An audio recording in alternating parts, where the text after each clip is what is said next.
मैं सादर आमंत्रित करना चाहता हूं भारतवर्ष के बहुत ही वरिष्ठ नेता, जनता दल यूनाइटेड के राष्ट्रीय प्रवक्ता एवं महासचिव आदरणीय श्री केसी त्यागी साहब, आप आए और अपना शुभ संदेश हरियाणा प्रदेश के जनमानस को दें और आदरणीय प्रदेश अध्यक्ष महोदय शाल और मोमेंटो भेंट करके आदरणीय त्यागी साहब का स्वागत और सम्मान करें।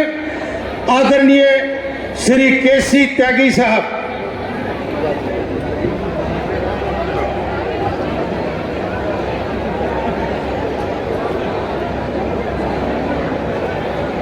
सभा के सभापति जी,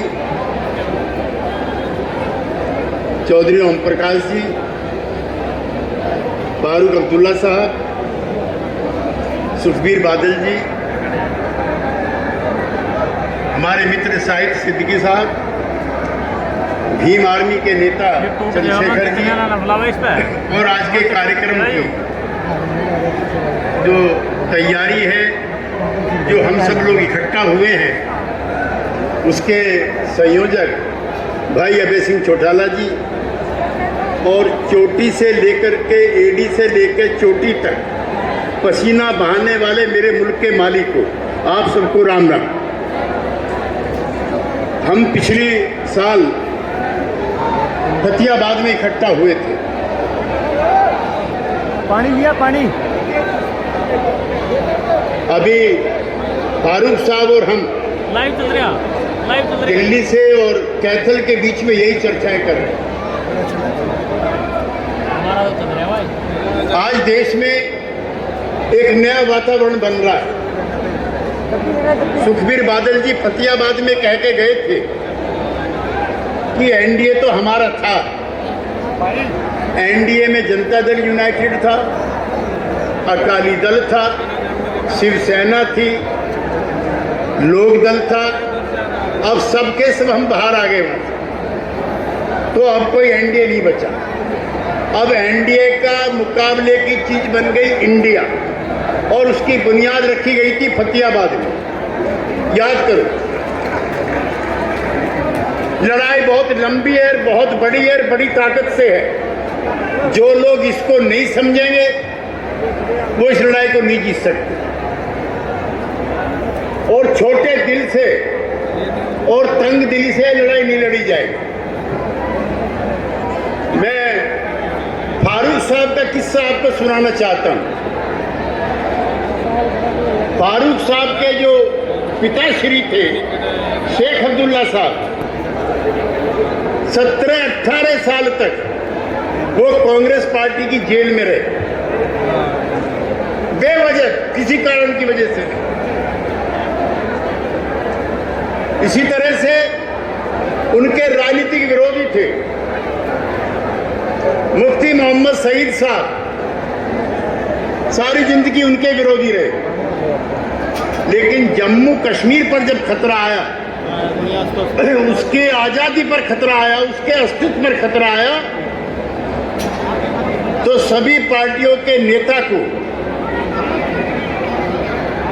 फारूक साहब से सबक लेना चाहिए। उन्होंने कांग्रेस पार्टी से भी हाथ मिलाया और मुफ्ती साहब की पार्टी से भी हाथ मिलाया। छोटे दिल से बड़े काम नहीं हुआ करते। अगर हम लोगों को बड़ा कोई काम करना है तो ये छोटी चीज अपने दिलो दिमाग से निकालनी पड़ेगी। दूसरा उदाहरण चौधरी देवीलाल जी का है। 1987 का चुनाव था, भाई ओम प्रकाश जी हम लोगों के नेता बैठे हुए, शाहिद सिद्दीकी साहब किसी गलत फहमी के चलते वाईफाई दे तो उसमें जुड़ा को नहीं हो। लोकदल अलग लड़ा, इसका अफसोस हमें रहा, उसमें वाईफाई नहीं होता ना। जब चुनाव जीत गए चौधरी देवीलाल जी ने विपक्ष की एकता का हाथ अपने हाथ में लिया और सबसे पहले चौधरी अजीत सिंह को पिंजौर गार्डन में बुला कर कि अगर लड़ाई जीतनी है, लड़नी है, तो सब लोगों को इकट्ठा होना पड़ेगा। नहीं इस वक्त आज मैं इस मंच से यही कहने के लिए आया हूं कि हरियाणा के अंदर अगर कोई फैसला कुन लड़ाई जीतनी है तो इनेलो और चौधरी ओम प्रकाश चौटाला के इर्द गिर्द इकट्ठा होना पड़ेगा। हम 10 की 10 सीट हरियाणा की बीजेपी से हारने को तैयार है, लेकिन हिस्सेदारी करने को तैयार नहीं है। ये कौन सा तर्क? आज बड़े काम के लिए चले। फारूक साहब जब बोलेंगे तो बताएंगे कि देश के सामने कितना बड़ा खतरा है। 750 किसान शहीद हुए इस लड़ाई में, और आज भी मिनिमम सपोर्ट प्राइस नहीं मिला। अभी धान की फसल लहरा रही है। फारूक साहब कह रहे थे बड़ा अच्छा धान है। मैंने कहा धान तो अच्छा है, लेकिन दाम अच्छे नहीं मिलेंगे।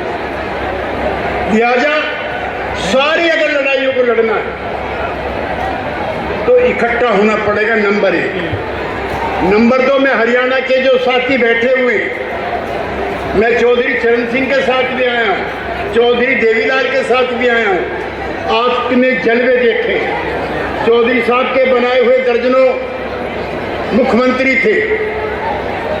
चौधरी देवीलाल जी की एक तस्वीर में देख रहा था बहरोड की, इधर बैठे हुए लालू यादव मुख्यमंत्री बन गए, दूसरी तरफ बैठे हुए मुलायम सिंह यादव मुख्यमंत्री बन गए, तीसरी तरफ बैठी हुई है बहन सुमित्रा सिंह, वहां की स्पीकर बन गई, दूसरी तरफ बैठे हुए हैं एक और बड़े नेता, हाँ शरद यादव जी केंद्र में मंत्री बन गए, और हम भी साइड में बैठे हुए हैं, हम भी एमपी बन गए। मैं कहना यह चाहता हूं कि हरियाणा के लोगों, कमेरो, जो चौधर आपकी खत्म हुई है, मेरी बात गौर से दोबारा सुनो, जो चौधर आपकी खत्म हुई है, जो चौधराहट आपकी खत्म हुई है, उसे इनेलो वापस दिला सकता है और कोई पार्टी नहीं दिला सकती। याद है मैं लोकसभा में था और शायद चंदू माजरा जी भी लोकसभा में थे। चौधरी देवीलाल जी को प्रधानमंत्री चुन लिया। हमारे जैसे लोग तो चाहते थे कि वही बने रहे, लेकिन चौधरी साहब की उदारता थी। उन्होंने वीपी सिंह जी को बनाया, उन्होंने मुलायम सिंह यादव जी को बनाया, उन्होंने ओम प्रकाश जी को बनाया, उन्होंने भैरव सिंह को बनवाने में मदद की, लालू यादव जी को बनवाया। मैं चाहता हूं कि आपकी चौधराहट जू की तू दोबारा वापिस आए तो हरियाणा का मान बढ़ता है, और वो चौधरी देवीलाल जी के लिए सबसे बड़ी श्रद्धांजलि हो। आज देखिए भी होती है फिर ऊंचे पैमाने पर राजनीतिक चर्चाएं जारी हो। बताएंगे डिटेल में। हमारे दोनों नेता, दोनों मुख्यमंत्री रहे, जब तक संपूर्ण एकता नहीं होगी,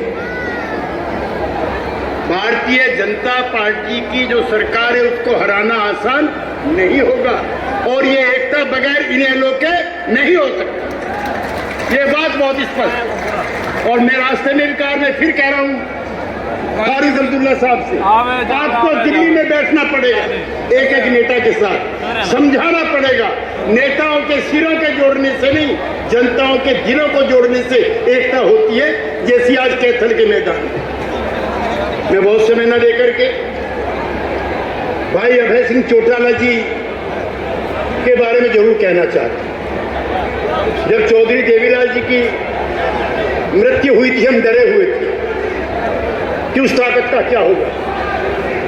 चौधरी ओम प्रकाश जी ने चौधरी देवीलाल जी की उसी परंपरा को आगे बढ़ाने का काम किया। मैं मंच से भी कहना चाहता हूं कि चौधरी देवीलाल जी और चौधरी ओम प्रकाश जी दोनों की विरासत को आज की रैली से भी और फतेहाबाद की रैली से भी साबित हो गया कि हरियाणा की जनता अब बगैर नेता के नहीं है, उनको नेता मिल गया। अभय सिंह चौटाला के जिस तरह से इन्होंने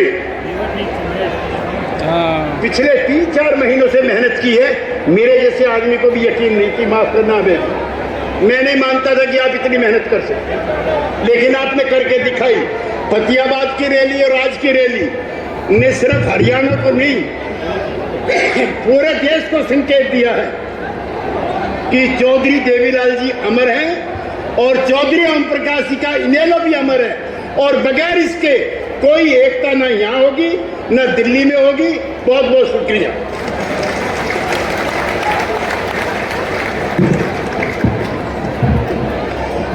हिंदुस्तान में किसान मजदूर की आवाज आदरणीय केसी त्यागी जिंदाबाद।